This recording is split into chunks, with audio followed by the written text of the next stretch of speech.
people are showing up for queer and trans solidarity and joy. So people are going to keep coming regardless. And what better way for them to come when they feel safe and supported? Content warnings for this episode include ableism and eugenics. Genderful would like to acknowledge the Indigenous peoples and unceded lands that the producers, hosts, and guests live and have dwelt upon. Today we honor the Salish, Mohawk, Algonquin, and Anishinabewaki, Cayuga within the Haudenosaunee territory. We honor the elders, the human, plant, and animal ancestors of these lands, and celebrate the living descendants of these peoples. May all beings tend these lands for the goodness of the next 7 generations and beyond. Howdy folks, welcome to Genderful, a talk show interviewing gender diverse people about their special interests. Hi, I'm GenderMeowster, and my pronouns are they, them. Hi, I'm Miranda, and my pronouns are she, her. The focus of our show is to interview trans, non-binary, agender, two-spirit, and gender diverse people regarding their special interests, passion projects, and resources for the gender diverse community. We want our audience to know that we hold multiple diverse identities and bring these lenses to the show with our passion for telling our stories. I identify as non-binary, transmasculine, polyamorous, ADHD, autistic, and disabled with chronic pain and mobility issues. I also am white and reside in the United States.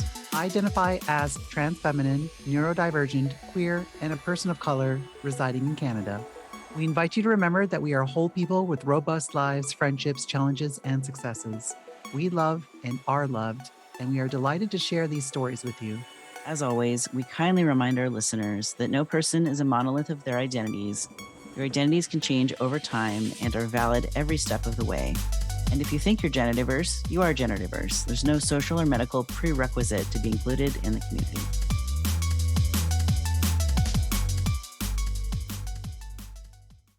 Welcome to GenderfulPodcast, a show interviewing gender diverse people about their special interests. This week, our guest Sona, who uses he, they, z, and zir pronouns, is chatting with us about disability rights in trans and queer choir spaces. Sona is also a choir director for Transpose, the Ithaca Queer Singers Alliance, and we're very excited to chat with them. Welcome to Genderful, Sona. Thank you for having me. I'm so excited to be here. Yay. Me too. Oh my gosh. Do I remember, did you or someone from one of your choirs reach out to us after another trans choir episode on this podcast? Yes, with Stevie Herner. It was that episode. And yeah, my friend from the choir reached out to y'all and was like, I have somebody who would really love to be on this podcast about disability, justice, and choirs. So yeah, everyone in the choir is super excited about it too, and like, yeah. Oh, that's lovely. Yeah, that pod was that was a very fun pod. Stevie was such a great guest to have on the show. Totally. If you all haven't, listeners, if you haven't heard Stevie Herner's interview, please feel free to also go check that out. I have no idea what episode number it was. Yeah, but you should just listen to every single episode just to be sure. You'll find it on the way. Yes. If you just binge listen to every single episode, you'll get there. That's so funny. I love it. Sona, is just at the very top. Is there anyone you want to shout out from your choir so that they get to hear their name in the pod? Oh, well, I'll shout out Jonah Hurst, who is the co-director with me. Jonah. And yeah. Hello. And also Chase, who's the person that sent the email to y'all and was listening. Hi, Chase. Yeah. Yay. Wonderful. Well, hello to the whole choir. You may have already heard this if you heard the Stevie episode, but I was in choir for 9 years and I love choir. It's so fun and good. Yay. Yes, yeah. I did hear about that. I have a question. This is our podcast. We ask the questions. Okay. Just kidding. No, Miranda's being silly. You go ahead. It's okay. That's being also spicy. My brand. Yeah, like what was like your best choir experience? Like how old were you? What was the context? Oh my gosh. I love this. And I think all three of us should answer. Yes. I'm happy to go first so that everyone else can think about their answers. So my favorite memory from choir. So in high school, my senior year, I was still girl mode when I was in high school. There were no seniors who were men that were in choir, or young men or guys or whatever. And so instead of bringing like sophomores and juniors into the like senior chorus, for that year only, we had a very special choir, and also for that year only, we had a very special choir teacher. So shout out to Mrs. Warner, who was our choir teacher that year, because our regular teacher had gone to get her master's degree so that she could get paid more for doing her job. And so in the meantime, we had a person for the 1 year where our teacher was away doing that. And so we actually formed what was called the treble ensemble, and it was a 13-person all women's jazz chorus. So instead of jazz choir, it was like, eight people, two per section, two genders. It was the early 2000s. I'm sure it would be totally different now, but back then it was very like, you have 8 people and 2 bass, two tenor, 2 alto, 2 soprano. And my favorite memory from being in that chorus was one winter day. It was cold, and where I lived at the time, it didn't snow very often. It would maybe snow for like 1 to 3 days of the year. And so it was probably spring semester really early on. And the chorus was a full year-long class. And so we all ran out into the atrium. So it was technically outside, but the like harmonics are really good.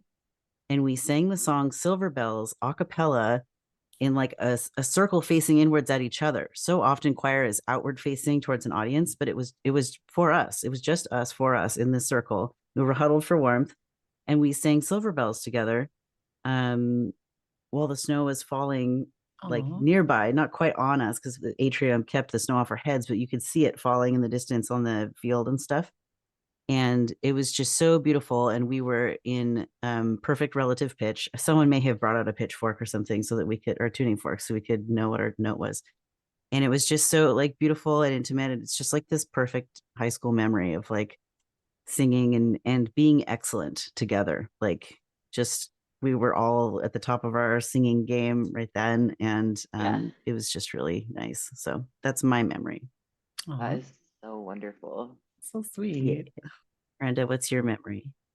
Well, so I never did choir, despite the fact that I really love singing. So like I've been like, it's been a long time since I've done like any sort of like serious music stuff, but like I grew up, playing various instruments. So, I grew up playing the violin, and, in, junior high, like the, band class or whatever, like they would always just stick me with whatever instrument nobody else wanted to play. So I played a lot of different instruments. So I played the French horn, I played the trumpet, I played the flutes. And then later on my own, I learned a little bit of keyboard, and I learned guitar as well. I don't remember how to do any of those things anymore, but I still sing. So I've never been in a band, like I've never like cultivated this skill, but it's something I've always really, really enjoyed doing. And if you tune into any of my charity streams, I do quite a lot of singing on those. So I have been known to get standing ovations at karaoke bars.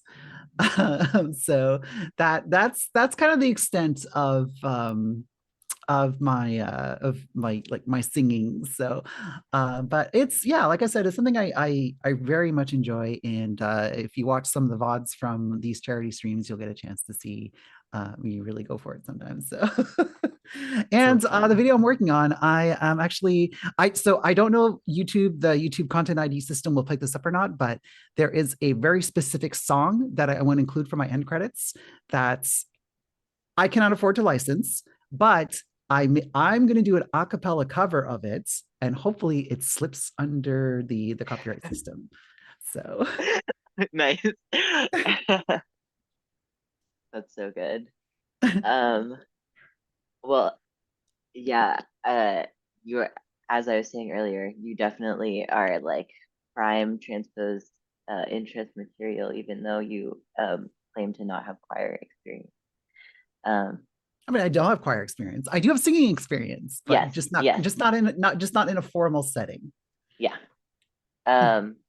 My favorite memory, I have like so many to pick from, but I think like uh, specifically my choir director in high school, and similar, like also a high school experience, um, would take us out into the hallway in our school where there's like really high ceilings and nice harmonics and acoustics, and we would sing like really like I don't like juicy choral music, like the kinds that look like Eric Whitacre, but not by him. But we did also sing Eric Whitacre because it was during that time when my all choir directors were obsessed with Eric Whitacre.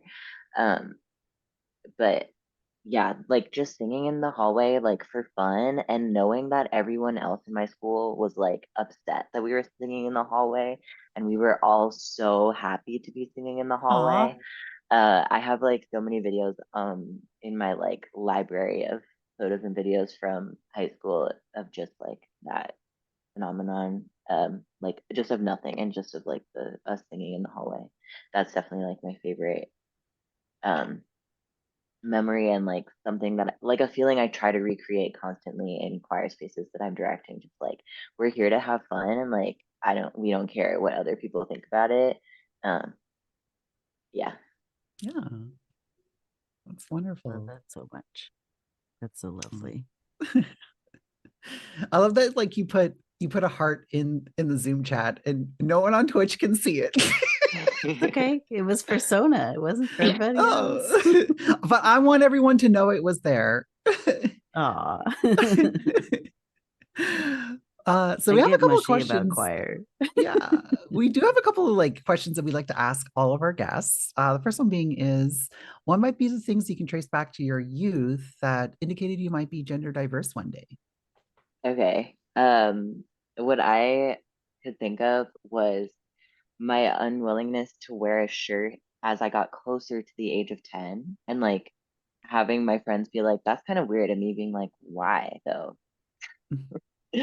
Uh, and that also probably was pointing to some sensory issues I was experiencing that were also going unrecognized, but that's a whole other thing. But and then also my want to wear princess dresses everywhere was just me wanting to be in drag all the time. Oh, Uh, and like wear my gender as a performance instead of like actually having to be a girl. That was definitely another thing. Yeah. Those are, yeah. That's very relatable. Um, so Sona, you have transformed into this beautiful being that you are today. What would you say your relationship to gender has been like and evolved over time?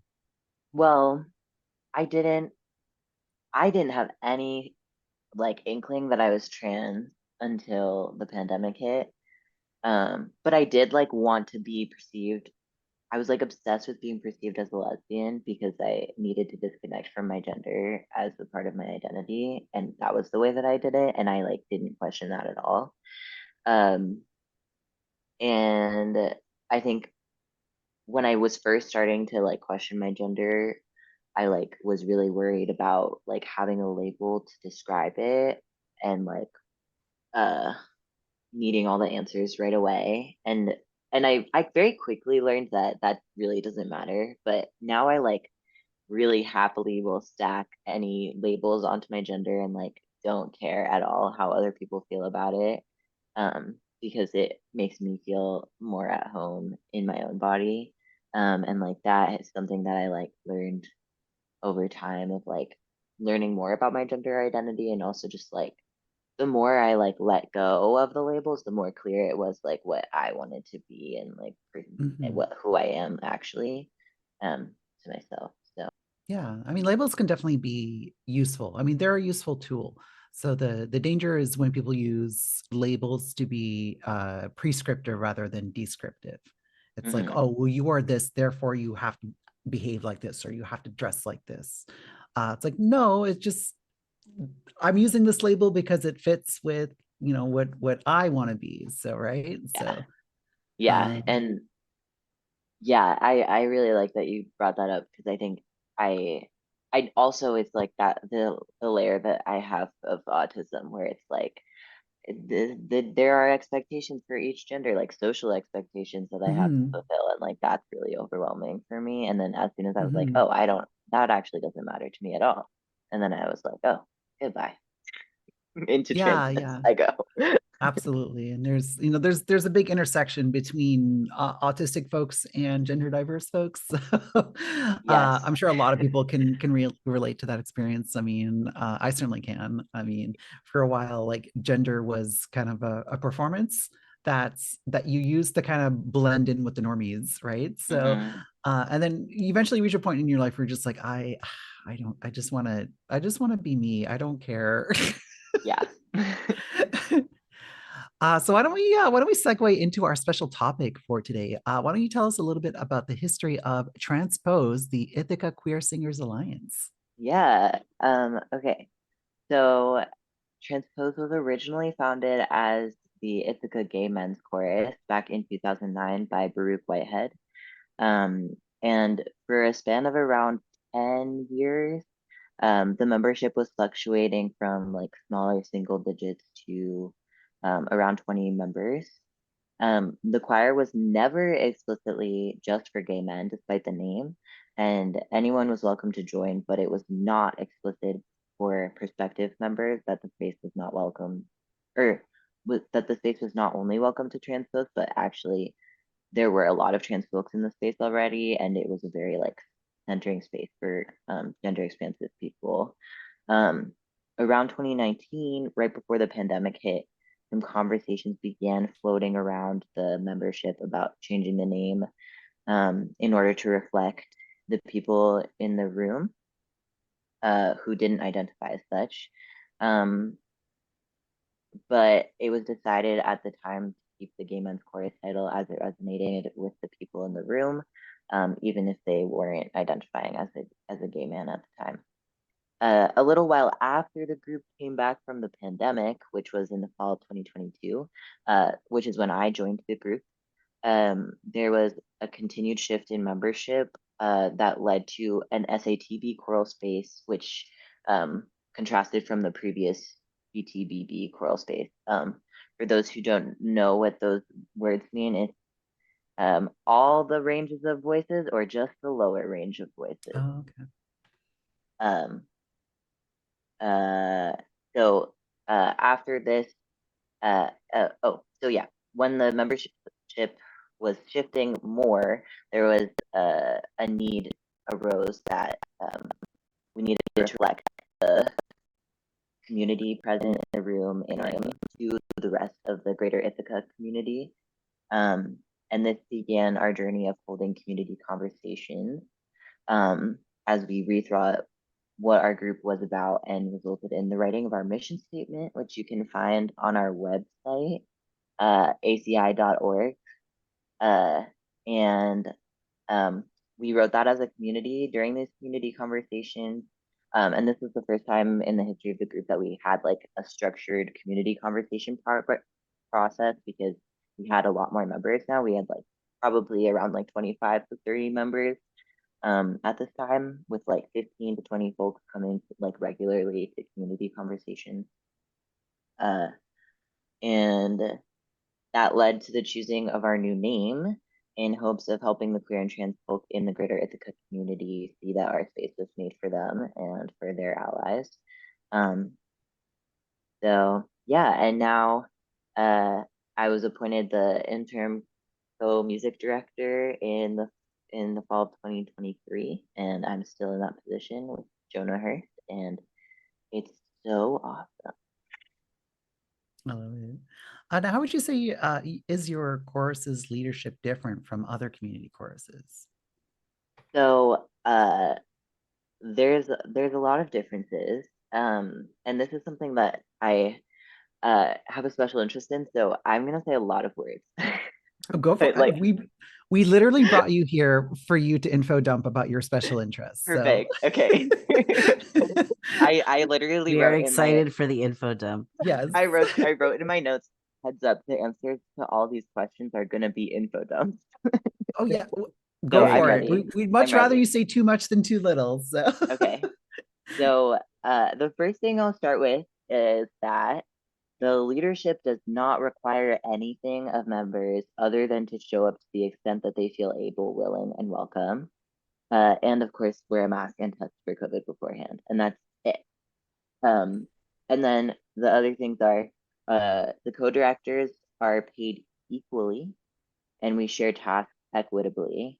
So usually in a choir, in whatever setting you're in, if there's two people in charge of conducting the choir, there's usually a director and an assistant director or like an associate director. But we just have two directors and we have different experiences in music and different strengths and weaknesses, and we sort of like lean on each other for like what we both need, and it works really, really well. And we both are happy to be paid equally amounts, regardless of like the labor being split equally. And it's a great time. For the leadership, it's a great time. And it also gives the members more people to like go to and trust, and also not have like this like hierarchy situation that often happens in choruses as present. Um, in related to that hierarchy vibe, we function from a bottom up approach in terms of serving the community. So the leadership is there to receive and channel the desires and needs of the people in the room. And then we have a steering committee, which in most choruses is called a board. And the steering committee is responsible for organizing the desires and needs of the community into something like a concert or uh, a social event, or like brainstorming ideas to like get us more gigs, or like, you know, just doing all the logistical things that um, go into running an artistic group that performs and, you know, has money thrown at them in various ways and stuff like that. Okay, there's more. We have a music selection committee, which I'm contractually required to have. And this is basically a committee of people that is made up of whoever in the membership wants to join. It's totally like up to the people who wants to join, and there's no cap of how many people can be on it. And the music selection committee, based on who's present, will decide the best way to sort through the music that is requested by the membership and the music selection committee and the directors, and filter in a way that feels true to what the group wants to be pursuing, purvey, portraying to the audience, and also just like what we want to be singing and feeling good about, uh, and um, finds different ways that finds finds oh, here we go. I lost my train of thought and now I'm back. We also decide on like the themes of the concerts and like logistical stuff like that, but that's also like usually only left to the music directors, that task. So it's like, for me, so helpful to have that as a team of people, especially as somebody who's disabled. And like, I literally gave up being a choir director in a school because I knew that my disability would like make, like, it's just like totally inaccessible for me to be a choir director in a school because of the amount of labor it takes. And Yeah. it's like so special that I get to be in this position and do what I love and like have accommodations like that, which for me, like having a music selection committee is an accommodation. And it still like leaves me spoons to like get excited about new pieces of music that I want to bring to the group, and like just like, yeah, just like be who I want to be. Uh so yeah, that's the music selection committee. Um and oh, this is okay. So I mentioned the community conversations, which are like also something that like choirs like to think that they do, but they actually don't do. Because the most thing that I've experienced in professional choir spaces, which actually I only experienced in collegiate choral spaces, which is like having a conversation about like the material that we're performing, or like a reflection on the concert or something. But we have like structured community conversations where we, at the beginning of the season, will like plan out what community conversations we want to have, where we talk about things like how we can better center disability justice in our group, what kind of music we want to be performing and why, like really investigating these questions that concern the community and like how we are presented to the public. And we really give a chance for everybody to like have a voice and like are really sensitive to that in a way that other choruses are not, because they'll just sort of like open up the floor to everyone, but that's not really accessible for everybody to really feel like they can have their voice heard. So we try to have as many avenues for people to like send in their thoughts and feelings as possible. And I think that's everything. Yeah, I mean, This that choir wasn't that sounds so long. dreamy. Well, you can come anytime because there's also no attendance requirement or anything like that. That is so lovely. I live very far away. It would be several hundreds, if not thousands of dollars to attend. That is very true. I wish Yes. that Transpose had the funding to fly people out, but maybe in a few years. It's Yeah. a bit closer for me. So I think Transpose just needs a sibling chorus on the other coast. Yes. Oh my gosh, Yes. that would Start be a new so chapter. good. I mean, I'm sure there is, but yeah, I mean, we have to like we have to write all this stuff down and like present it to other choruses, I feel like, because there are definitely other choruses trying to do this kind of work, but it's still very much in the baby stages of getting across to like in the professional field. And yeah, that would be super cool. If I were trying to figure out how to make what you're doing more replicable, I will share with you what I would do. You don't have to do it, and it may not be the No, right please. path, but I'll say my ideas. Cool. So in at least in some professional spheres, there is something, I know it as white papers, and honestly, I don't know how I feel about that phrase. But there are professional writings that are considered to be like the top standard or the best way to do a thing. And so writing a document, what I would do if I were trying to do it is get together with the other choirs that are trying to do it, have some sort of committee consensus gathering thing, convention even, if you will,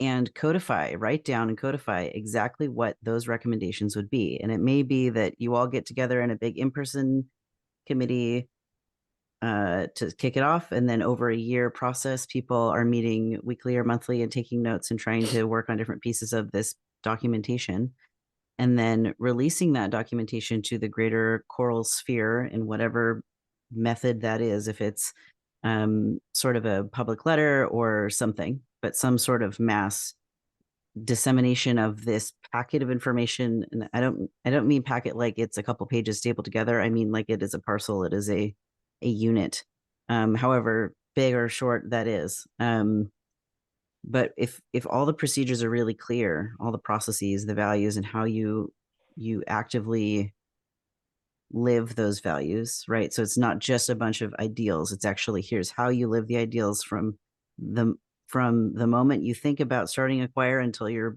performing and beyond, at every level, right? Not just the experience of the director, not just the experience of the person in the seat, but even the experience of the people in the audience, the people running the lights, the people, the staff included with productions like this that maybe aren't most obvious immediately, down to accessibility at these events, like wheelchair accessibility in your performance space or whatever.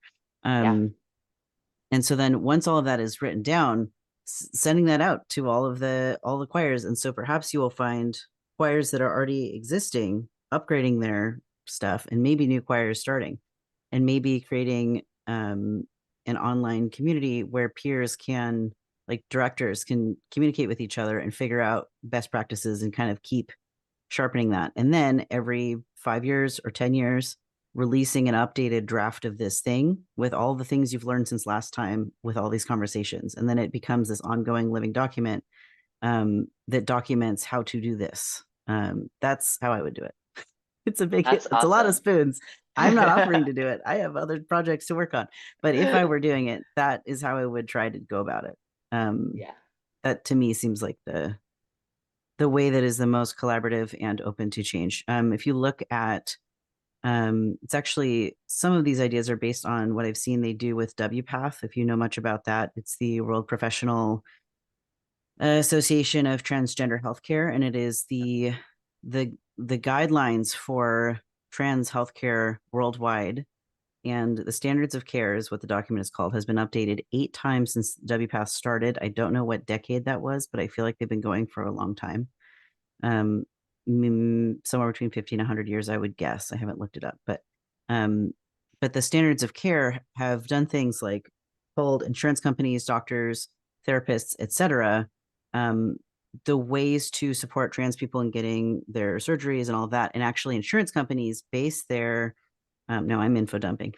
Insurance companies base their policies somewhat off of this standards of care that the WPATH comes up with. So it's doctors talking to each other about best practices. And WPATH, thank you, Juice. WPATH was founded in September 1979 by endocrinologist and sexologist Harry Benjamin with the goal of creating an international community of professionals specializing in treating gender variants.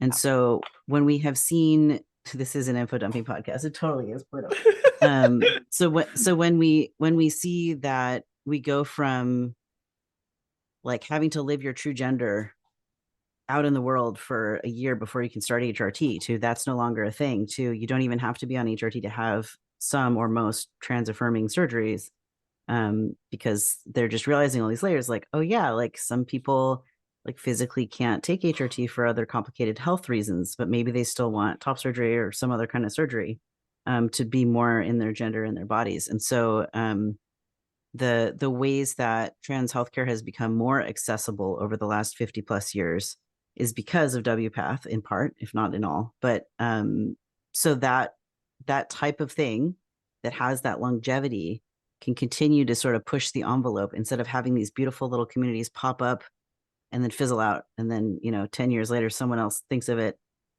across the globe, and they do it over here for 5 years and then they fizzle out. And then there's not like the passing of the torch and the carrying of the collective community wisdom. And so creating, or maybe there's already some sort of there's gotta be some sort of super choir, everybody talking to each other place. You just have to like create a committee that's part of that. Yeah. And, publish this documentation. Anyway, right. I got excited. That was really good. Thank you. Anyways, good luck. I hope you can figure it out. It would be so cool. I mean, maybe I'll just write my PhD about this. Who knows? Yes, it's either a great idea. Either that or studying trans mass voices on T. Those are the options. They're both really good. Yeah. Well, and if you can get co-signers, like if you could get Stevie Herner to co-sign on documentation like that, and other sort of big name like intersectional justice trans choir directors or just disabled choir directors, like I think it could be really powerful.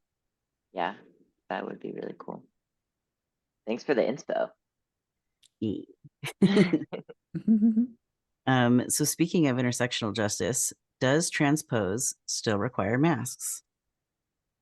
Yes, it does. And also it requires a rapid test before rehearsal. And both of these are provided. Oh.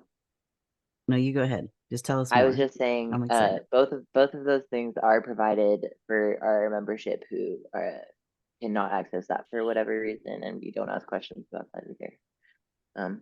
We just got them around, and if people are using a test provided by us, we just ask that they get there at 6:45 or understand that they can't come in until the test is done. So they have time, the 15 minutes to pass. I love that. How did you come to this community agreement, and how is the agreement maintained? I have seen masking become a really crunchy subject in spaces, and I'd love to know if it's been crunchy or if it's been just like this is the expectation going in from the beginning and everyone is just on board. I don't know. I would love to hear more. It has been a little crunchy, but so the agreement was made during 2020 before I joined, so I don't know the crunchiness from then. I know that it was crunchy, and that's all I know.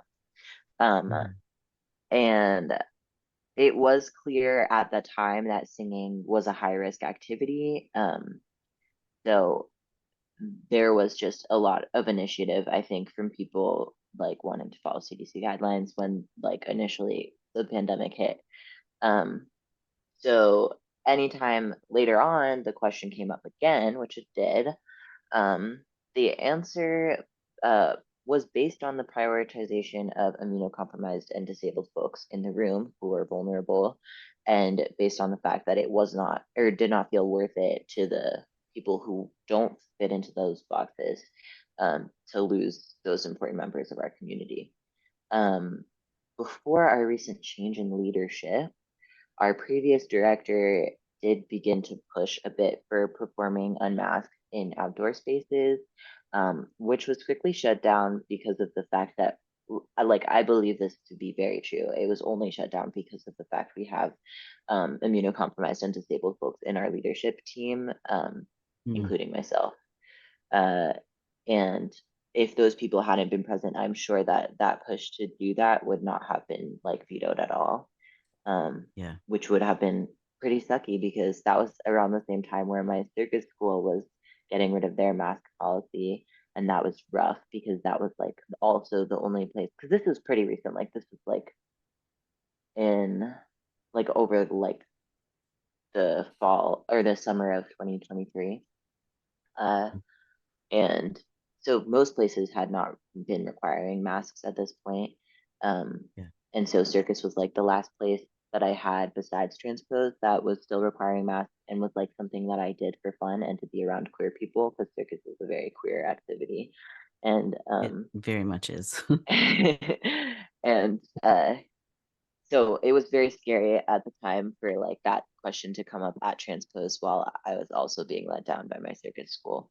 But luckily, the community really showed up for us, and the current maintenance of this agreement is quite simple.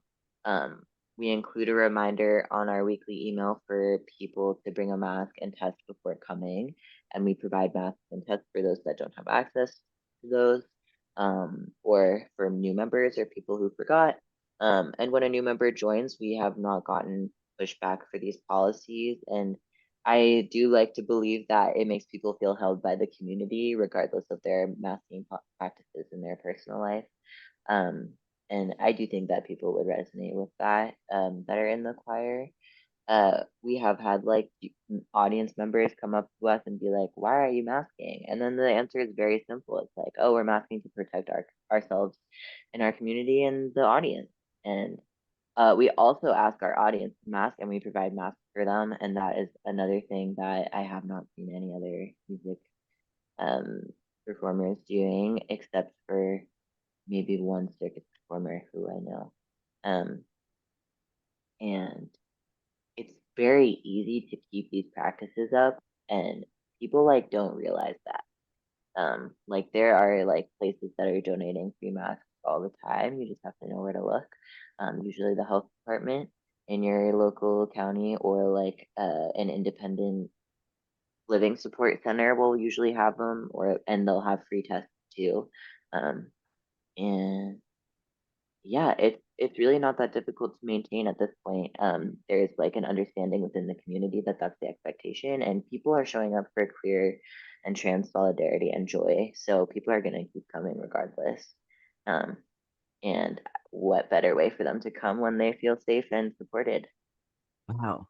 Having the audience mask too. I mean, that's delightful. And I wonder about like if you have decent like compliance with masking, if you like have strategies for if people balk at it. I'm guessing maybe that might be on all your advertisements for your shows, like, hey, mask required, like if you're Yep, getting the audience. it's on our poster. We have gotten pushback from, because we're a part of a nonprofit organization.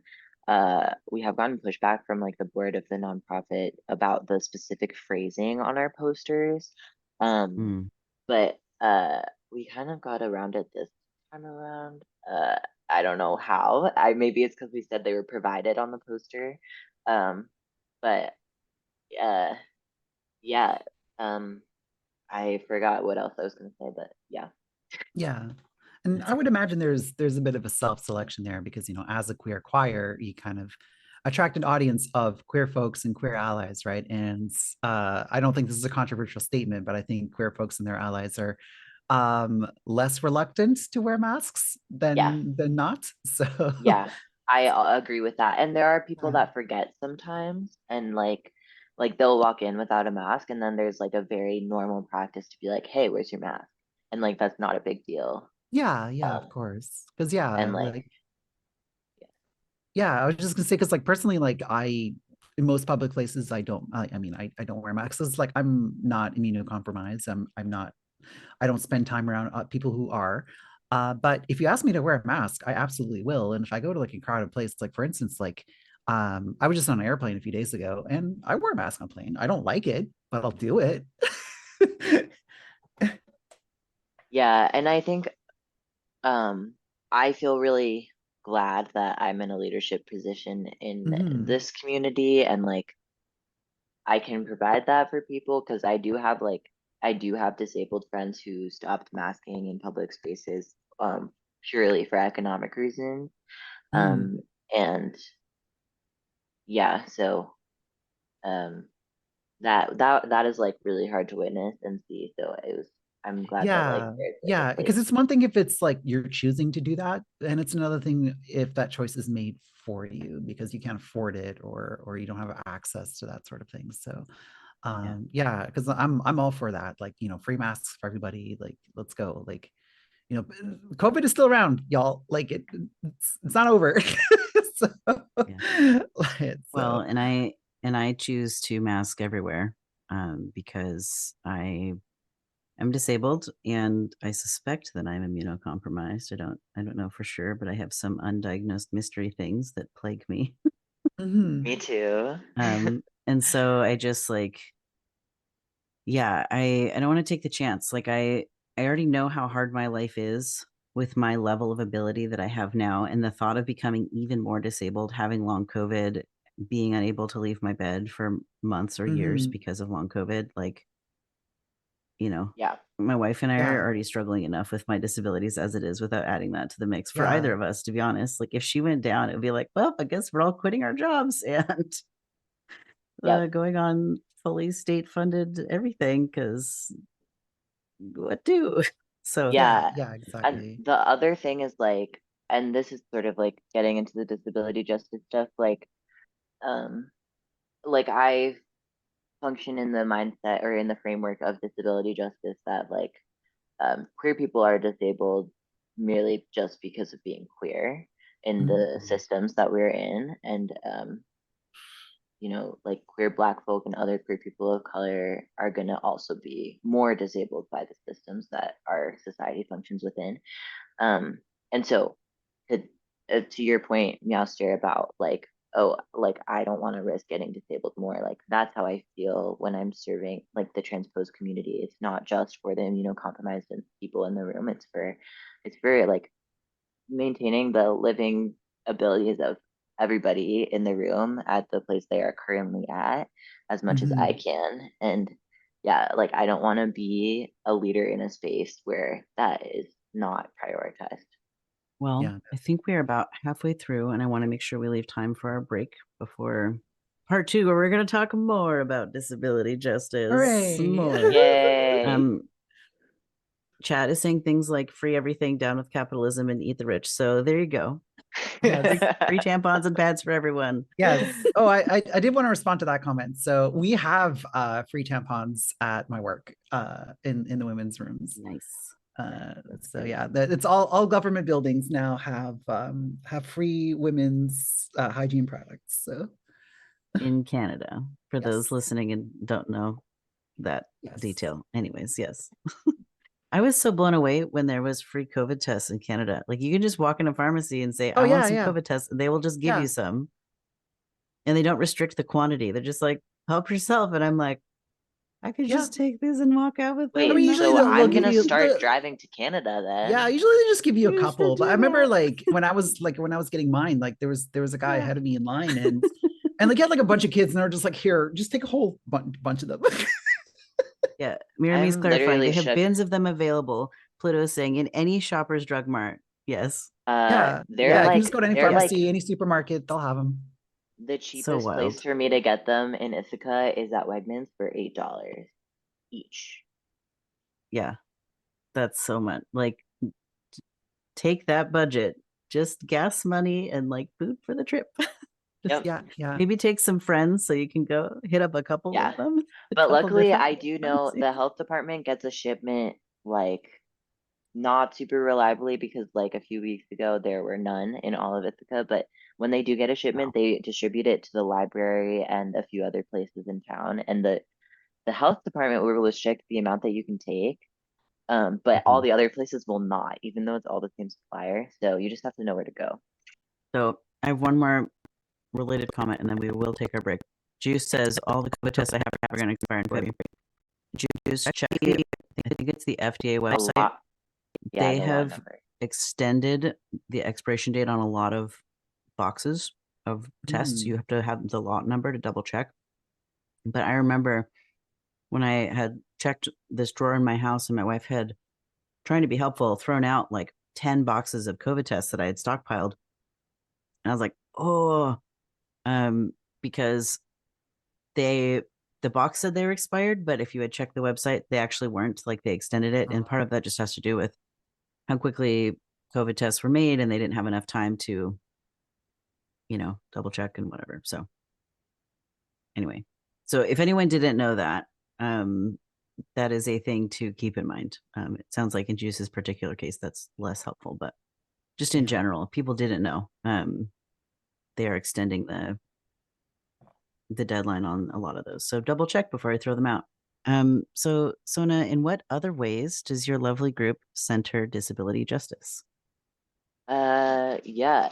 So, we have in addition to the music selection committee, we have a disability committee, which arose when we realized that the group wanted to center disability justice.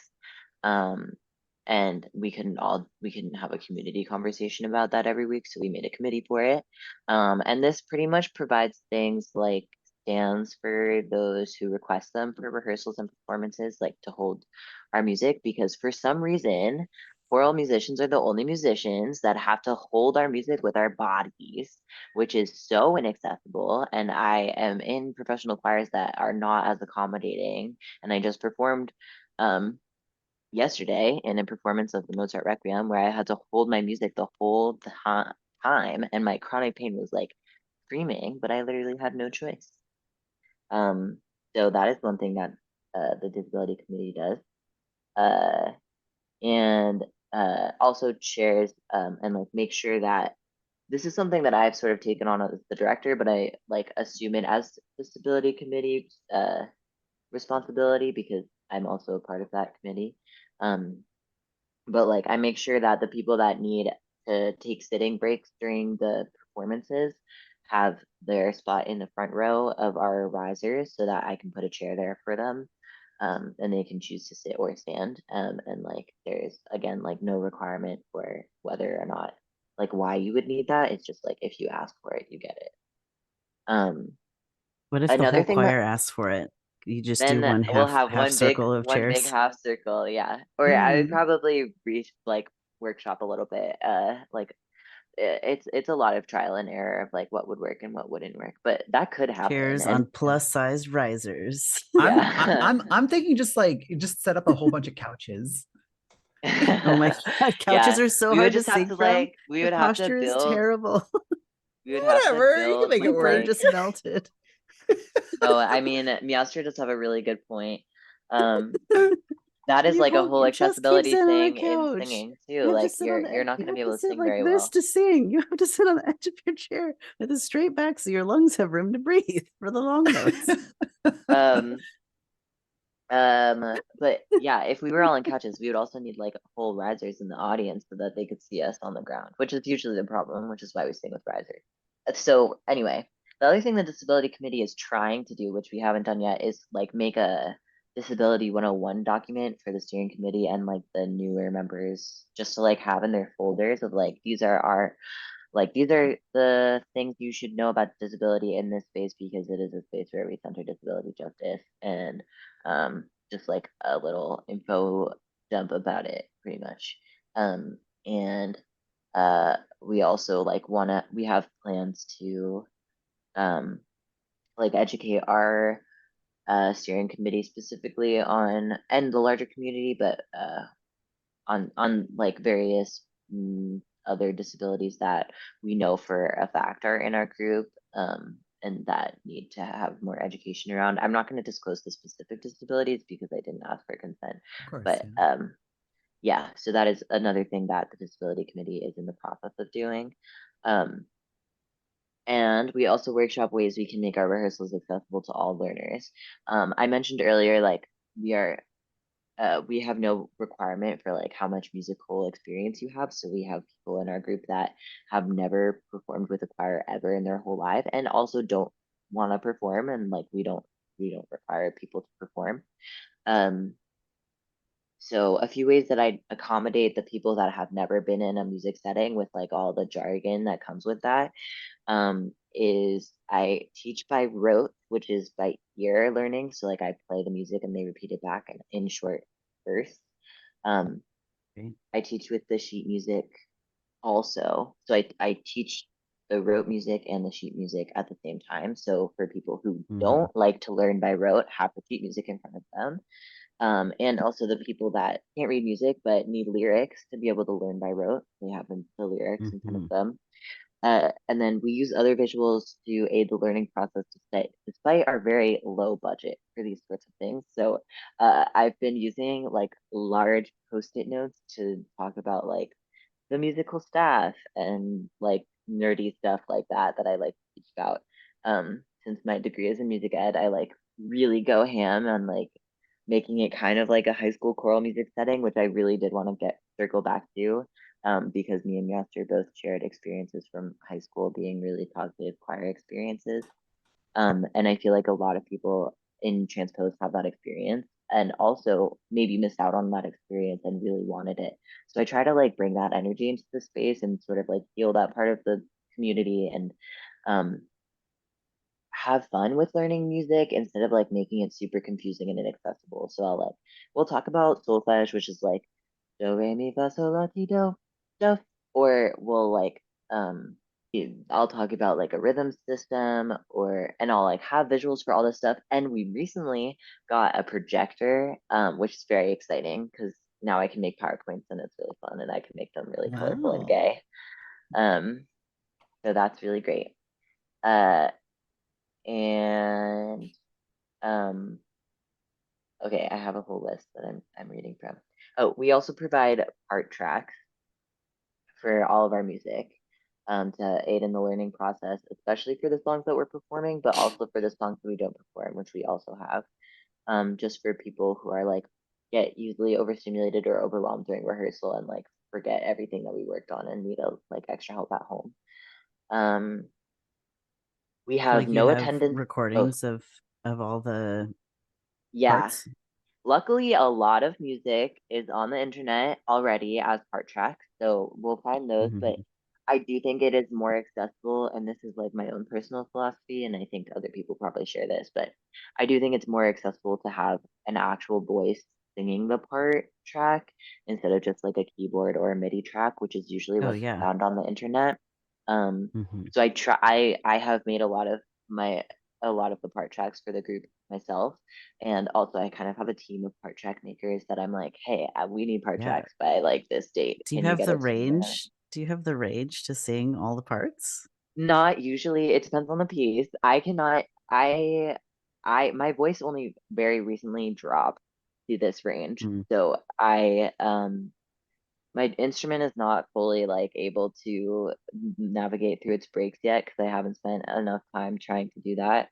But uh, I theoretically I would be able to do them all. Because I can sing like up soaring sopranos, but it's also just like too much work for me to do all the part tracks. But Yeah, you have enough other I stuff going on. yeah, but I aspire to do that, and I do feel very proud of the fact that I have sung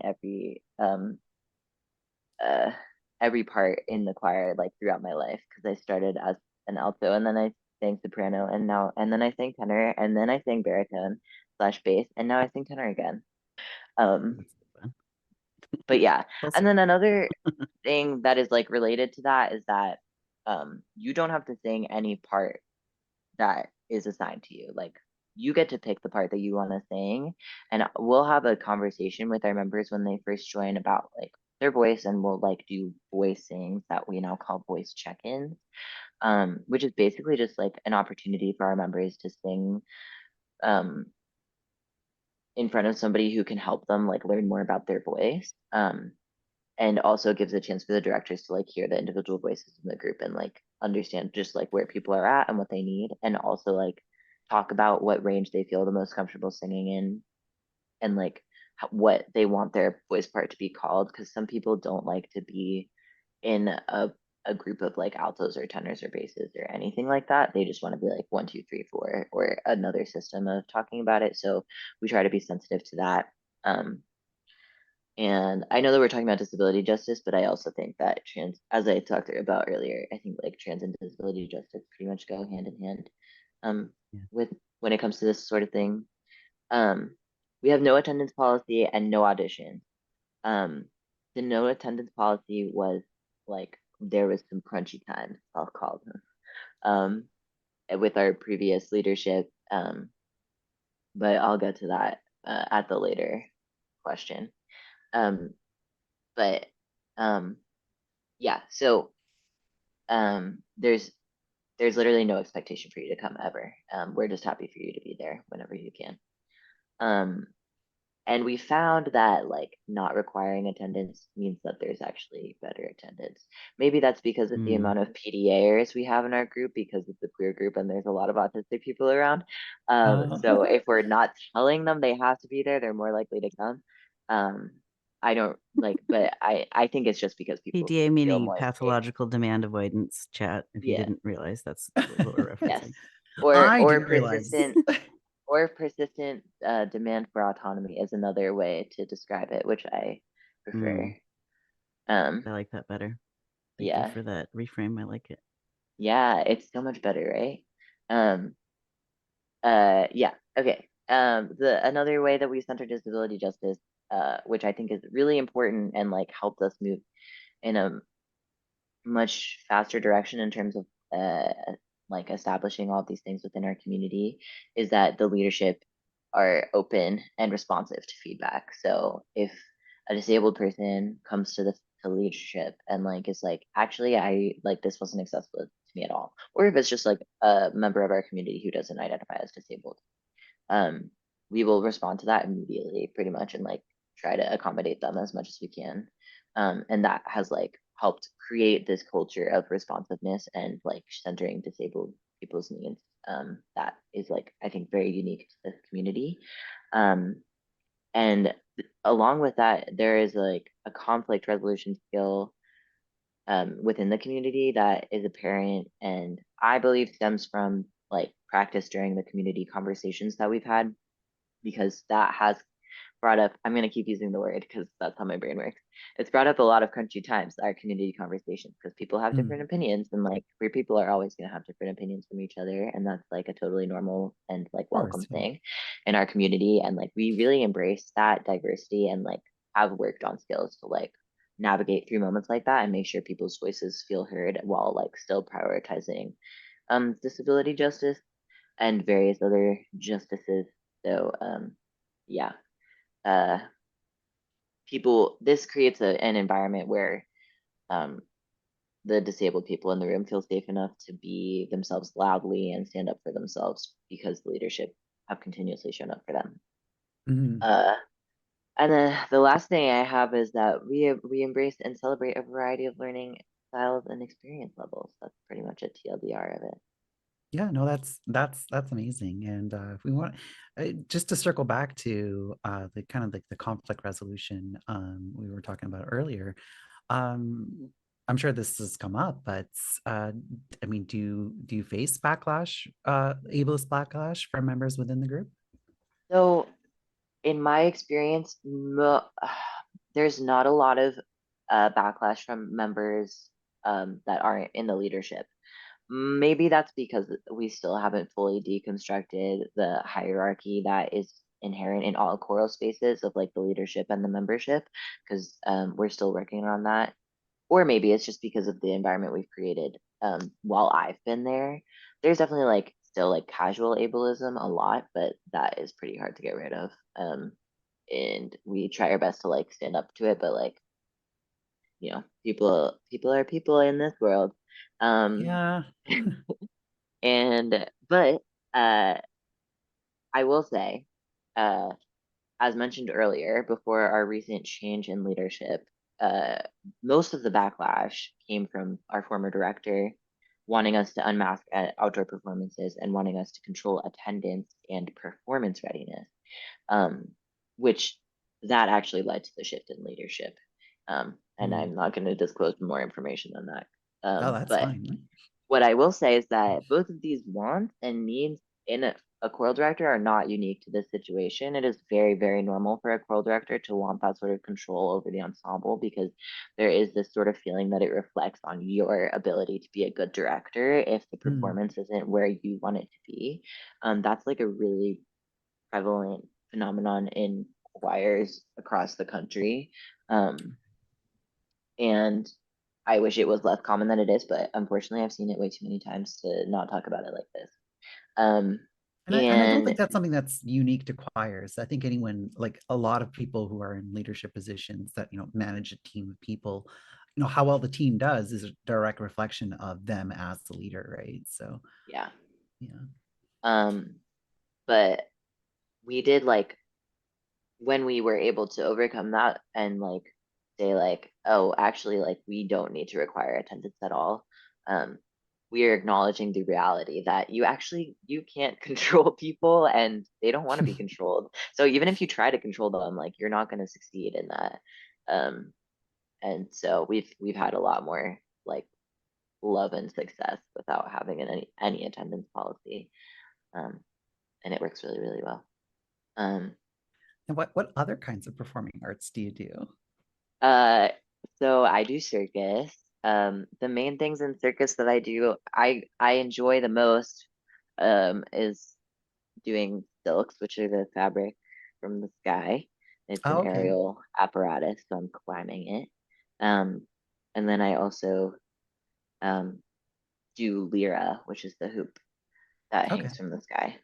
I did dance for a long, long time, and then I started experiencing chronic pain because I have EDS and I'm hypermobile, and that was no longer accessible to my body. And luckily, circus keeps me strong enough to make my pain a little bit more manageable and is a little bit less impactful on my joints for it to be accessible to me currently. Um, and I love it so much, and it's really fun. And the people I get to do circus with are all in my polycule, which is great. Oh, that's So amazing. queer. Yeah, it's pretty cool. Super fun. I might as well mention also that I have a degree in playing piano, and not That's just cool. singing. So that is actually my main thing. Is like, So we've kind of already, I will just shortly add that yeah. circus once saved my life. Okay, now we have to. Okay, now you have to tell us the story. Yes. Well, I don't know how often aerial silks are going to come up on this podcast, so I just wanted to yes, take the tell the story really quick. opportunity. Yes. So I was I was in what I would call my Saturn return. I was around the age of 27. Everything was horrible. If I were to pick a tarot card to represent the entire situation of my life, I would say the Tower. Just everything was falling apart. I had become homeless in a privileged way where I was like living in someone's basement and not paying rent, and I had lost my job, but it wasn't like we had a written agreement, and I actually was asked to leave that house within 3 months of moving in because the person needed somewhere for her son, his wife, and their newborn baby to live, which like understandable, but also, housing insecurity is not fun. I was 27.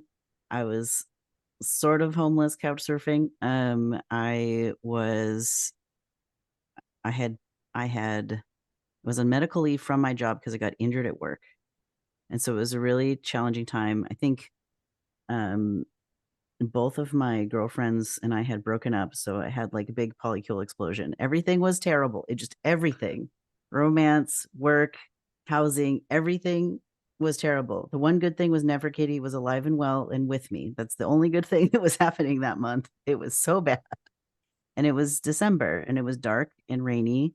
And I had no idea how I was going to pull out of all of that cluster of shenanigans that were negative.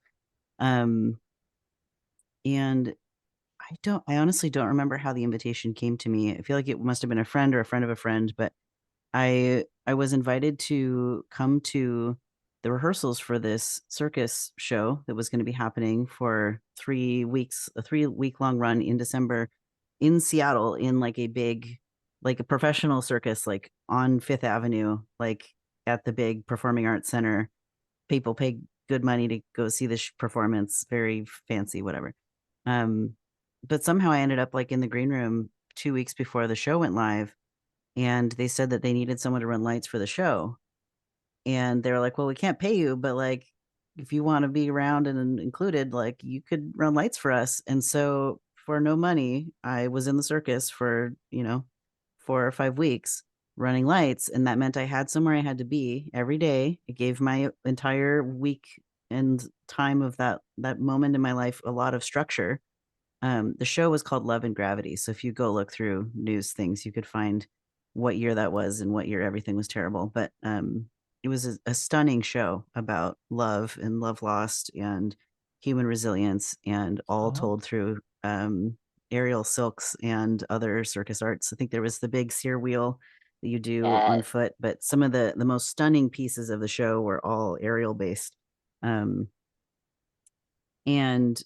honestly, being included in that community and having something to wake up and go do, like, kept me from the darker thoughts and the, I'm going to leave it there because we haven't done enough content warnings for the subject matter, but it helped me be in the right mindset to persevere. I will put it that way.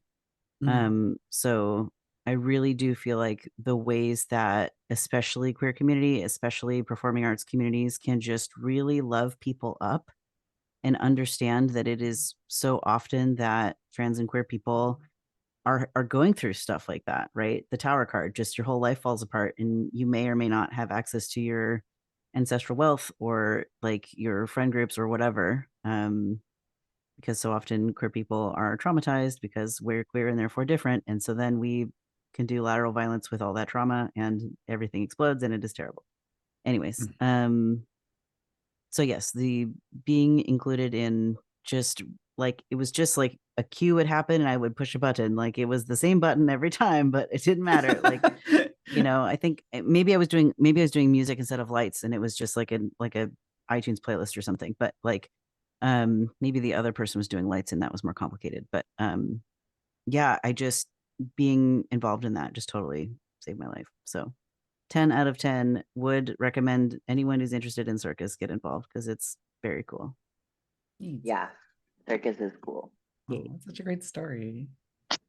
For Yeah. listening. Yeah. I've completely lost my train of thought. It's okay. It's okay. So yeah. So I wanted to circle back arts. to I wanted to circle back to something like less wholesome, but it's we were kind of like talking about this during the break, but just want to kind of get your thoughts on why you think our culture is just so reticent to wear masks. Like, why is this such a big problem for people? Yeah. Okay. So this is gonna have a long answer. But there is a short answer, but I'm gonna do the long answer first. Sure. So there's like the neurotypical answer, which is, we see emotions on people's faces, and covering that is perceived as alienating to people, maybe not me, but other people. So that is that. And in a performance context, like, people get upset when they can't see like emotions being portrayed on stage. And in the same realm, I know this is like a cultural question, which I'm gonna get to the culture, but I'm also gonna focus a little bit on like choral spaces in general, because I did experience like choral spaces unmasking sooner than other spaces personally. And so there's also the physical limitation of diction being um, worse, which is to say that you have to try harder to have better diction so that you can be understood by the audience. Um, and by diction, I mean like your consonants, like the loudness of your consonants, and the way that that comes across in choral music. Breathing has the feeling of restriction, but that's not true. There are many studies that show that there's no significant change in O2 levels. But because of that physical sensation with singing, people tend to overcompensate or not compensate enough. And people would rather not wear a mask than learn to sing with a mask. And then, there's a whole other can of worms you can open about jaw issues, but I'm not going to go into that. But my jaw did pop out of place this weekend, which was not very fun. But I do also have an underlying genetic disorder, so that's probably what it was. There's this mindset of majority rules in our like society that leaves marginalized people falling through the cracks and deprioritized. And we see that in more than just masking in our culture. Um, uh, there's this like understanding of the scientific standard of safe enough is statistics based and doesn't include outliers, which are people who are immunocompromised, and is actually a very significant number of people. And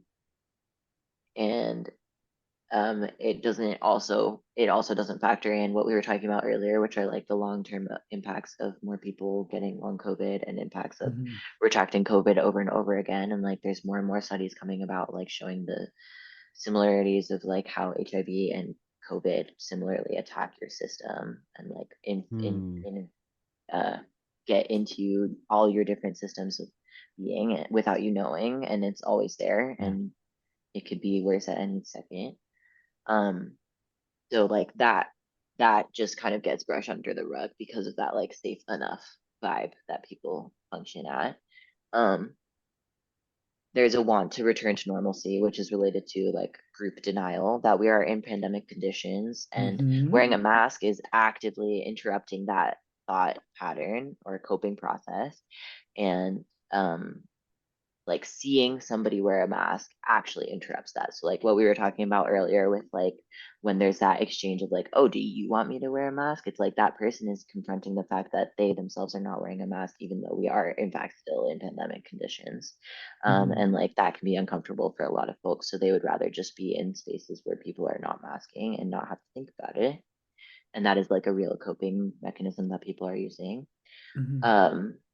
Oh, okay. This is from like an organizational standpoint. Like if you're within an organization,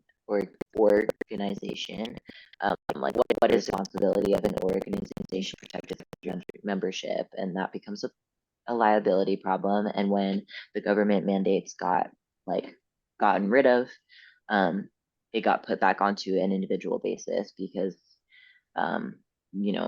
organizations really didn't want to have anything to do with that liability problem of like something happening and then being responsible. So they just put all the impact on the individual. And I experienced that shift when I was a full-time student, and it sucked because all of my peers immediately stopped masking. And I was also student teaching at the time, so I was getting really exposed like at elementary schools who are, also this impacts our children a lot.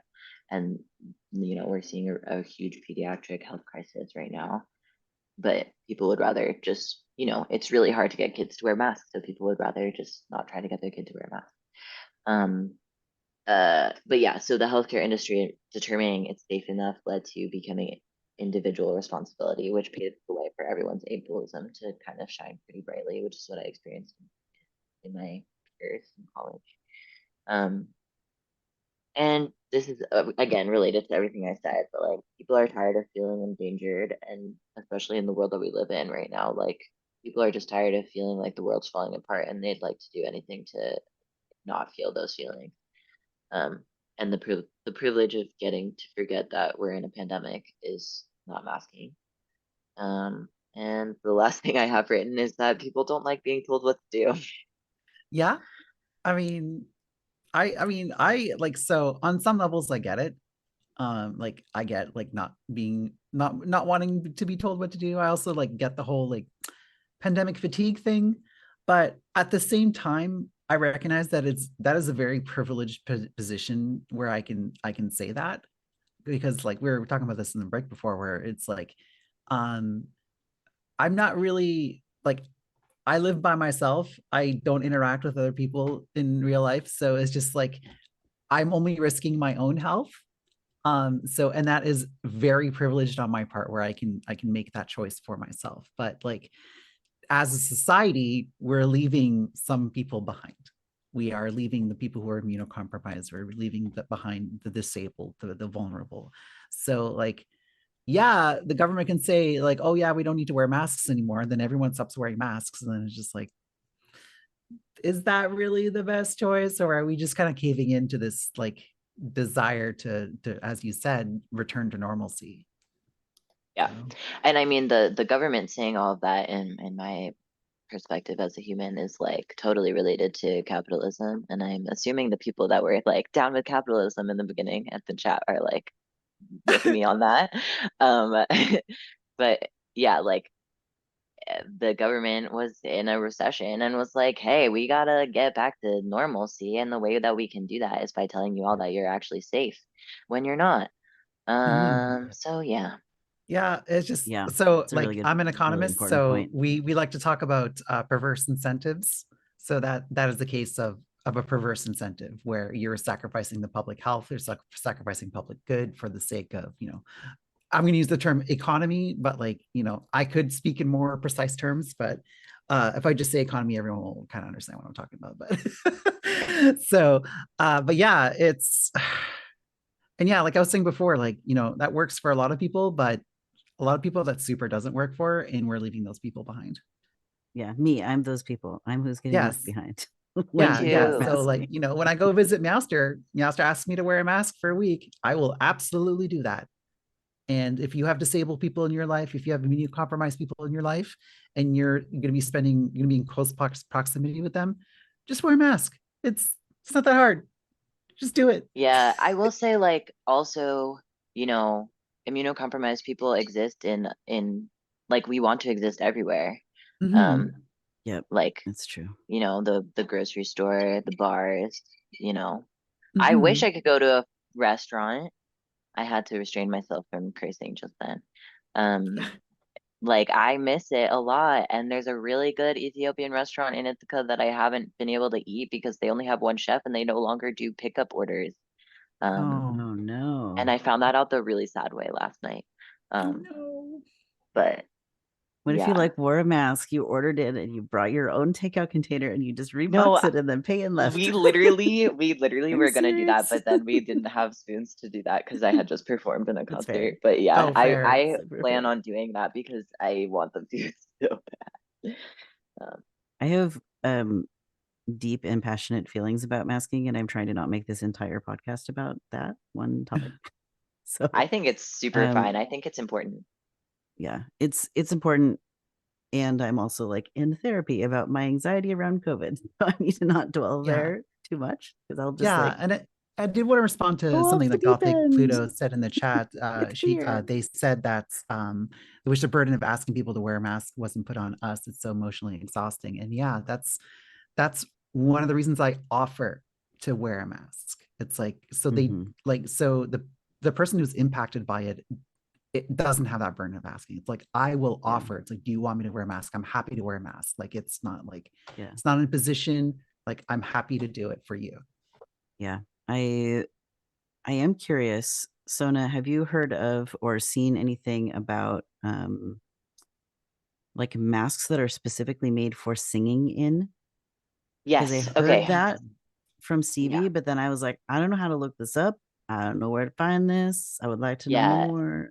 I need to look at so okay. So there are singers masks and they were required for me to buy one for my college degree. I did not buy one. I did have like something to put on my face, which ended up being a little bit worse. So here's what I'm gonna say. Singer's masks, from my understanding of them, are not a medical grade at all and are fabric. From what I can perceive. I have not done research on that. So like maybe it's like a special kind of fabric that is like N95 rated. I don't know. But to my understanding, it's just fabric and it doesn't have a very good seal. They're like I sing in an Aura 3M mask. That works pretty well for me personally. Um, I think, flow masks probably work pretty well to sing in because there's no back pressure against you. But it depends on like how good the seal is on your particular face and like what your comfort levels are with that seal, like being a little bit squiggly if you're dropping your jaw to an ah vowel. Everyone in transpose uses a different kind of mask, but most people don't wear a singer's mask. Some people are most comfortable in surgical masks. And some people are most comfortable in like the triangular KN95s. They have like little inserts that you can put in your mask. That's like a little like I wish I had one so I could show you, but it's at my apartment that I'm not currently in. But it's like a little like scaffold thing that like holds the mask far away from your mouth, so it's not like sucking in when you're breathing. But I found that I don't have that issue with Aura 3Ms because they're pretty like secure and structured. I'm trying to find, I think I might have one that I can show you, but I don't know. That would be pretty cool. I don't. I do. Okay. This is the mask that I sing in. It's like you can get these like from construction websites for cheap, but they don't have the nice like white elastic. They have like blue rubber on the side, which can be sensory bad for some folks, but including myself. But yeah, this like is pretty hard. So if you're breathing in, it doesn't like go against your face. So I like to use these. There's also like another kind of these that are like more triangular, like this way, and are like that, and they're like a little bit softer, and those seem really nice. I've been meaning to try them out. And they're the same like level as this one. But yeah, so that is my knowledge of singing masks. Master, you're muted. Sorry. Have you heard We're of professional N100s? podcasters. No. So the Aura maybe costs like $3 a mask. N100s cost $14 to $17 per mask. So it's like, in my opinion, it's like a special occasion only mask. It's not a daily driver. But I wore an N100 to like a massive concert, like a pop star concert, tens of thousands of people in a stadium. I was very anxious to be around that many other humans. I did not take my mask off even to drink water. Like that stayed glued to my face the whole time. And I did not get sick. And there were so many people there. Like it was basically a super spreader event. And the mask worked. So I only make a decision like that when I know I have 7 to 10 days or more where I'm not going to see anyone afterwards. And so then I'm taking the risk, but I'm not passing that risk on to other people. Yeah. And when I did it, I had a ton of shame. I was like, oh no, my friends are going to be disappointed in me. But like, part of what I'm having to learn is like, how can I like keep myself safe and still engage in the social activities in life. And sometimes that means more complex negotiations. Like I actually had a friend come over and we played card games together. Both of us mask out in the world vast majority of the time. Like, my friend was saying, even when I have my kid at a playground outside, we both wear masks because of how many people are around. And I'm a very similar level of like, if I'm outside and a neighbor starts to walk up to me, I will go in my car and put a mask on before the neighbor gets proximity to me, because I know they're not going to stay 6 feet away. They're just going to talk at me like regular, quote unquote. So I'm like, I got to put something on. I think I went for a walk without a mask in my pocket once in the last year, and I realized it when I got home, and I was like, oh no, like I was so worried. But like I didn't run into anyone on the walk, so I didn't need it. But it was just like, what if it happens? I kind of live in a rural area. Anyways. And so like the friend came over and we both tested beforehand, and our partners and our other house people did. Everyone tested negative, and so then we were able to like play cards and not be too worried about it. But that requires a lifestyle of masking all the time and being willing to test ahead of time. And it wasn't a party of 8, right? It was just me and one other person, and we had our little dinner snacks, and it was fun. I haven't had a friend over to like play a game at my house in a long time because of COVID. So anyway, there are ways to approach that.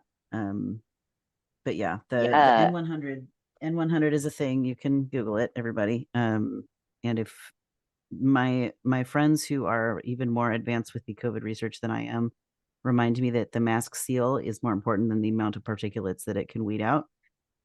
So yeah, only N100 is only a great idea if you can make sure that it's going to have a good mask seal. Mask.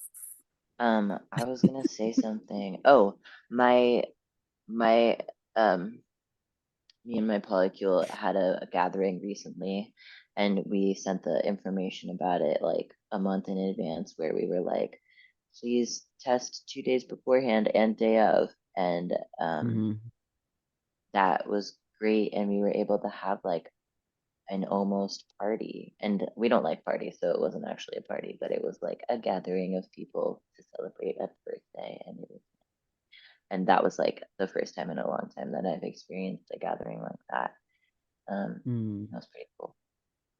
Yeah. And it was like great to have everybody like respect the boundaries that we set. Yeah, and that's really what it comes down to, is just respecting each other's boundaries. I mean, not just for masking, but for all our boundaries. I think it's really important to set healthy boundaries with the people in your life. And when people don't respect your boundaries, it's a good sign that like you should probably not hang out with that person. But yeah, circling back to the whole like high school choral experience, what suggestions for accessibility might you have for kindergarten and grade 12 school choir directors, or just anything else in general about high school choirs that you want to say? I think, I do think a lot of high school choral spaces are more accessible than a standard like public school classroom, just by the way that they typically are run, because you're working from a bottom up perspective usually already, unless you have a really good middle school like music and chorals program. Like most teachers that I've met and worked with are using stuff like visual aids and like know all that stuff. And there's like lots of resources for teachers that are explaining all of that. I can talk about transness though, because choir spaces inevitably have trans people in them in high school, like that, like as any other classroom, but there's like clearly a surplus of trans students in the music wing at all times. And the first thing is like, let's stop gendering choruses. A lot of people are saying this, but I'll echo them. Like that is so not necessary, and it's really, really easy to talk about the voice in a gender non-conforming way, or just not. It doesn't need to be related to gender. It can be, and that's an awesome thing. But like in a choral space, you don't need to be doing that because it doesn't make everybody feel good in the room. And just let the students sing the part they want to sing. They're in high school. It's not that deep. A lot of people are going to disagree with that a lot, but you can make the balance work, and you don't have to make a trans person sing a voice part that they don't want to be singing, and it's not going to make your choir sound bad. Also, trans masked voices can sing on T. It's not different from puberty that you learned about in college for TV voices in general. It's like pretty much the same sort of thing when you're taking them through it. So a lot of people in transpose have told me like they have had people tell them that they would not be able to sing afterwards or pursue a career in music, which is just really not true. And there's a lot of misinformation about that spread around the voice industry. And there's a lot of people that are like talking about it and giving the real information about it. But yeah, that's where A lot of resonance in the chat with please stop gendering choir spaces. Yes. Yeah, it's just so unnecessary. Which is why we changed our name from Instagame Unsquares to Transpose. That's so As a, oh boy, as a mathematician, transpose is a very different meaning to me. Well, okay, that's kind of why we picked it, because it was like so fun and like could be a pun in so many different contexts, and we Mhm. loved that, and we felt like that was a very Yeah. queer thing. No, I love the name. It's great. I want to throw in one more question that we didn't write down for you ahead of time. It's based on what you mentioned about your PhD possible topic. Is there anything you want to share or info dump about what it's like being trans and on HRT, and how your voices do or don't change depending on if you're on estrogen or testosterone? And like, I know for me, I'm on testosterone and I need voice lessons. I don't know how to sing anymore, and Yeah. I Yeah, would like to. I mean, yeah, I'm on estrogen, and oh boy, let me for those of you that don't know, it doesn't change your voice. So I also needed speech therapy.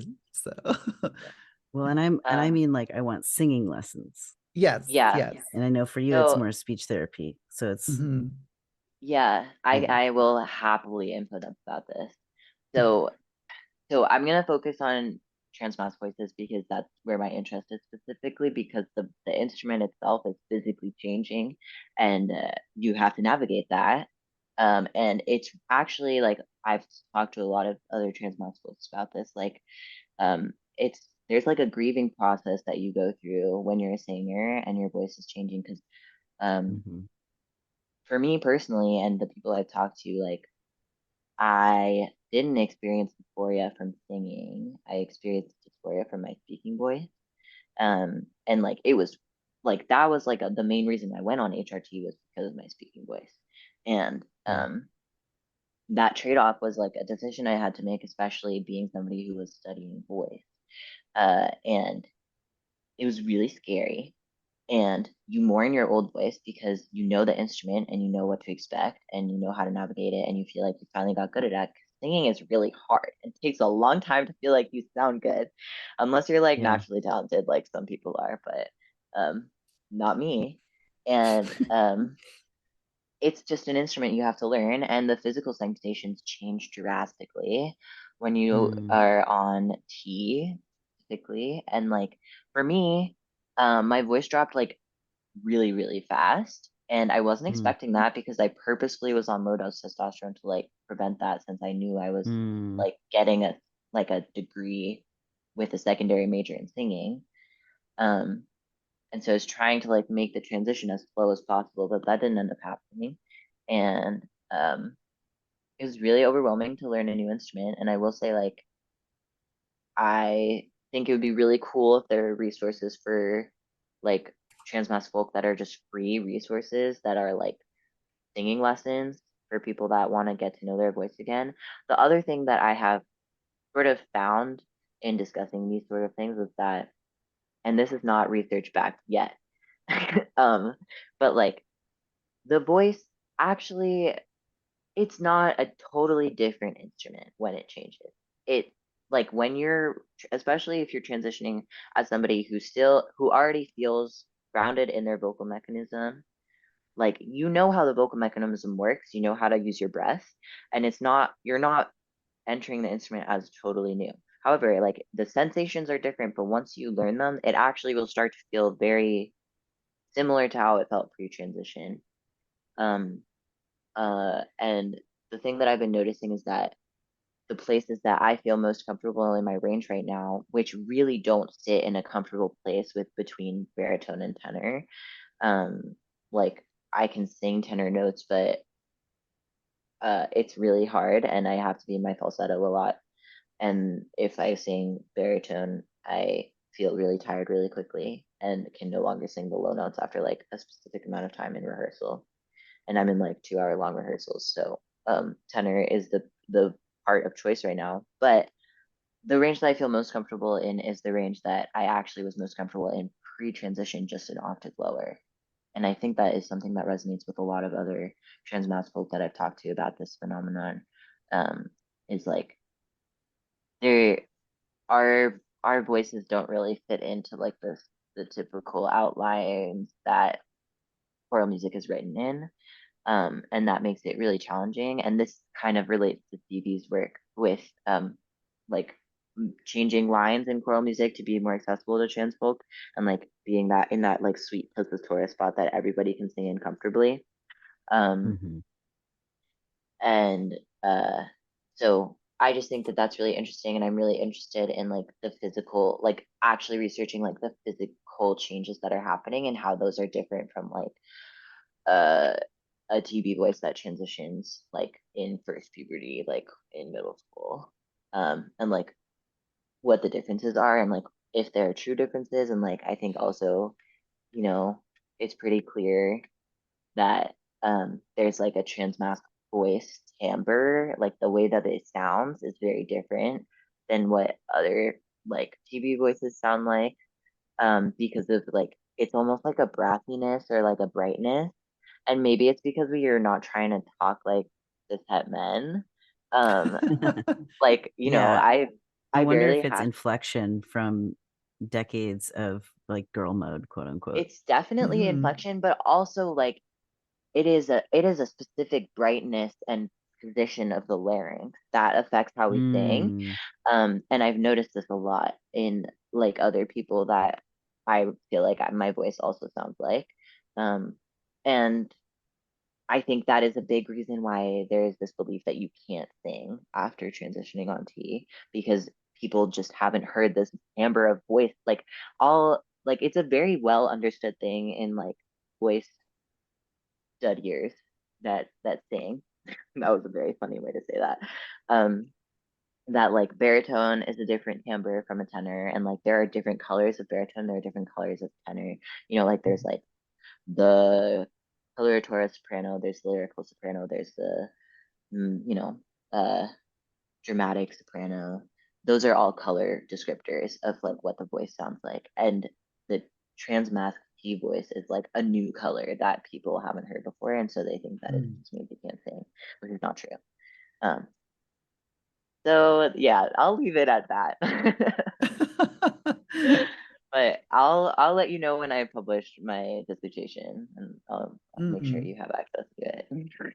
Yes. If there's an audiobook version, I want that version Oh, because for sure. reading I big also words is can't hard for read. my brain. I can write. I can edit my writing sometimes, You but know, read it? No, never I'm met. I'm probably gonna have to dictate my whole dissertation because I can't write. So that'll be a whole That's thing for me to I love figure that. out. Yeah. Oh man, that's a whole other topic, accessibility and like PhD presentations. Yeah. That would And be like so how many meta to people do a that PhD dissertation on PhD dissertation presentations. Whoa. also it's like how many people getting PhDs are autistic? There's probably a lot of Yeah. them. I mean, Oh how many yeah, people are it's like going to be like, special yes, interest I'm going deep to study dive. this super hyper specific thing for several years and not get paid Yeah. very much money? Yeah, yeah, Yep. yeah. Yes.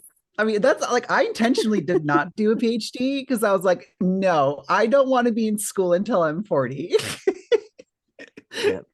Oh man. Oh man. Oh, I'm having so much fun, and I know that our producer needs to leave soon. So is there anything that we missed, Sona, about disability justice and choir groups that you want to make sure that you have a chance to say? I want to say that community choirs are about experiencing joy that everyone deserves to feel. And in order to achieve that, the experience of the music needs to reach the members by providing accommodations for those who need them. That's it. Well, this next question is my favorite question, just because in the current political climate, often our stories are framed in terms of tragedy and loss and sadness. But I think it's far more important to share our joy. Can you share an experience with us that you've had with gender euphoria? Yeah. Okay, well, it was actually okay. There's a lot of things I could share, but I'm gonna share this one because I think it's fun. But Miranda, you called me sir earlier, and I do not get sirred very often, and that was an I A did? plus experience. Yeah, I don't remember. it was like very much at the beginning of the call, but yeah, that was Okay. a great moment with me.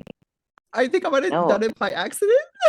No, yeah, I think it was like kind of like a mumbled one, and I was like, nice. Yeah, because I mean, like, and this is like, this is a mea culpa, but like, I very much struggle with neopronouns. So like, I like if I did it, it was completely unconscious. Like I was not thinking about it. No, I meant sir. Like sir, Oh, ma'am, sir. madam, sir. Yeah. I thought you Like meant Zer Mr. because okay. So I'm sorry. I thought you said Zer as like one of your pronouns. I also don't remember calling you Sir. Someone served me today, and I was like, "Who are you talking to?"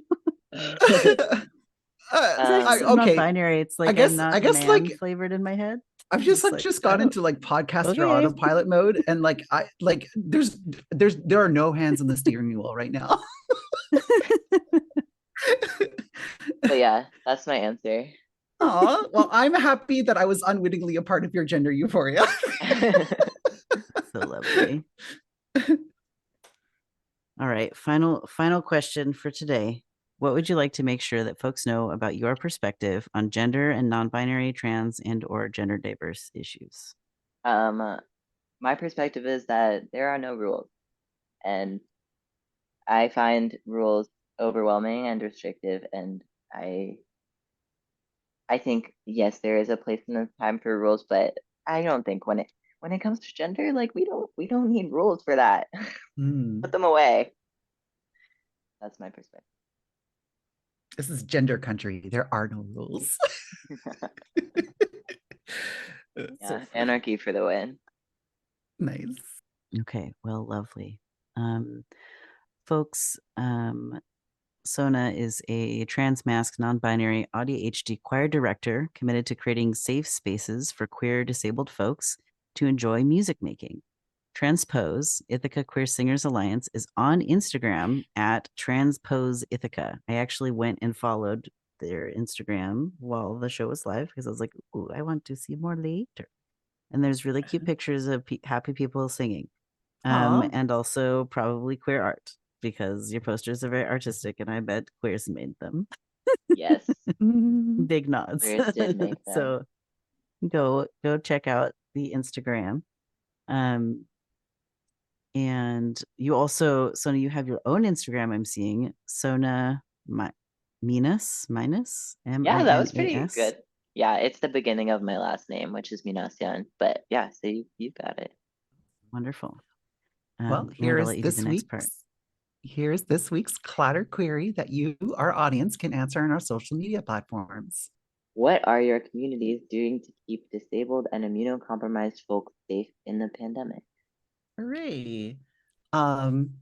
So yeah, tune in next week. So actually for the entire month of February, we're celebrating Black History Month by having a bunch of Black guests on the show. So that's going to be really exciting. Yes, when white people want to book with us this time of year, we say you get to wait until April when our next opening is. Community announcements. I will vaguely say that I am very excited and want to welcome our 10 to 12 new Clouder contributors. Over the holiday, our internal staff composition has increased about 50%. There's a lot of training going on right now with all of our lovely new contributors. I also will say that folks can look forward to not one, not two, but 3 massive mutual aid events being put on by Gender Federation this year. The dates are going to be on this cool calendar in front of me. So March 28th through 31st, July 11 through 14, and October 3rd through 6th. And we'll also have a special Trans Day Remembrance stream on November 20th. So if you're listening to this podcast at any point during 2024 and you hear these dates, you're like, oh, that's coming up soon.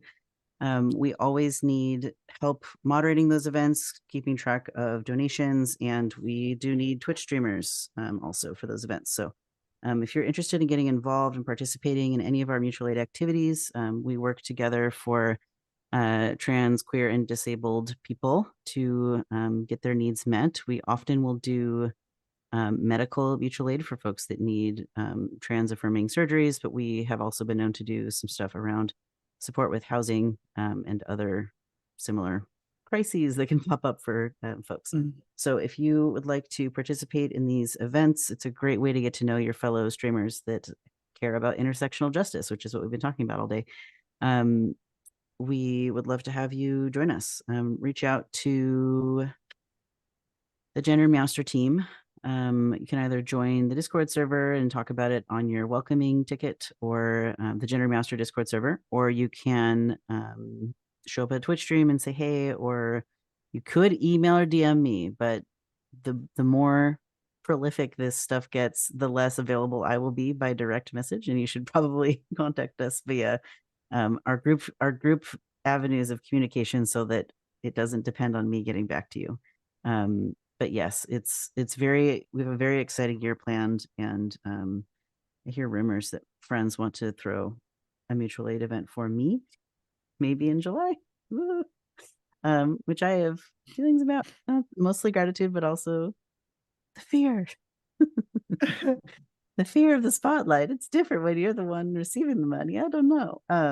Yes, but it is on behalf of GenderMeowster. So yeah, so we have a lot of big events coming up as a community, and we always need support and help from our community, not only financial, but also like personal, like time, energy, participation. You don't have to have money to make a difference. There's a lot of ways that we work together. I guess I could also report that we raised over $12,000 for Dr. C during our last mutual aid event in December.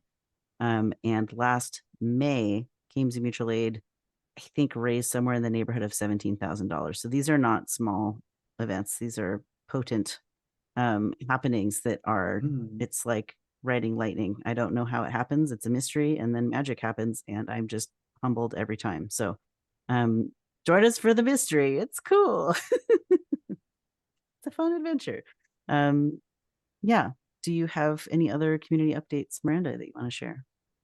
Yeah, I got a couple things going on my end. So my Super Lesbian Animal RPG series on my YouTube channel is back. I had to take a little brief break on that because I ran out of footage, but I did a one night only stream last week where I finished the game, and I cried on stream because that's how wholesome this game is. It's, oh my God, I love it. So like I was like openly crying. I was like, oh my God, this is so sweet. And I'm done writing the script for my next video essay. It's going to be about the Dune films. It's going to be about current political events. It's going to be about anti-Arab racism and Islamophobia and stuff like that. So some pretty heavy topics. I'm going to be probably doing a script revision some point this week, and either this weekend or next weekend I'm going to shoot it and then spend the rest of the month editing, and I'm aiming for a early March release on that. So stay tuned. If you're not subscribed to my YouTube channel, you can go find that. It's youtube.com/@NassAttack. NassAttack. 10 out of 10 would recommend. Yes. We also have a GenderMeowster YouTube where this podcast is published, in addition to listening auditory. I mean, you might be watching this episode. You might be watching this episode on there right now. Yes. And if you didn't know there was a video component, there is. Yes. If you want to see our goofy faces and our lovely guests emoting passionately about their special interests. So Genderful would like to thank all of our supporters on Patreon, starting with Miranda Katita, my co-host. Thanks for being a Patreon supporter. Holly Blash, Winter Vespers, Loch Ness Gamer, Justin Baker Rojas, Yaicio, Ray of Swords, Mirami, the Hessian, and Trans Capybara. Genderful would like to thank our guest for being on this podcast. If you'd like to catch us live, join us on Mondays on twitch.tv/GenderMeowster.